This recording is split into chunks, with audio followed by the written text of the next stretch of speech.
టాయిలు పిల్లలతో వస్తే కనుక ఆస్తులు అమ్మేసుకోవాలి నాయన, జాగ్రత్త చూసుకోండి. Superman, Doctor Strange, Power రేంజ్లు ఇవన్నీ బొమ్మల దుకాణం. ఇంత పెద్ద బొమ్మల దుకాణం నేను ఎక్కడ చూడలేదు నాయన. పిల్లలకల్లా తల్లిదండ్రులు ఆలోచించుకోండి ఒకసారి పిల్లలు కనే ముందు. ఈ బొమ్మట ఎంత అనుకున్నారు? ఎంత? 5,000 10,000 కాదు, అక్షరాల 1,50,000, 1,20,000, 1,10,000 రేట్లు అన్నీ ఉండొచ్చు. కాస్త చూసుకోండి మరి, చూసుకోండి మరి.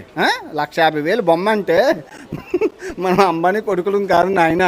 నాయన ఈ మిక్కీ మౌస్ బొమ్మ అంటే 5,000 అట నాయన. ఇదిగో ఈ బొమ్మల రేట్లు చూసాక నేను ఒక నిర్ణయానికి వచ్చింది, పిల్లల కన్నా. ఎందుకు నాయన? కనీసం వాళ్ళకి 5,000, 50,000, 1,00,000 బొమ్మలు కొనడమును, కష్టపడి చదివించడం, అహోరాత్రులు తిండి తెప్పులు మాని వాళ్ళని ఇంత ప్రయోజకులు చేస్తే అది అమెరికా వెళ్ళిపోతారు. నన్ను తీసుకెళ్ళి అనాథాశ్రమంలో వేసేస్తాడు. నాకు అనాథాశ్రమంలో వెళ్ళడం ఇష్టం లేదు కాబట్టి పిల్లల కన్నా.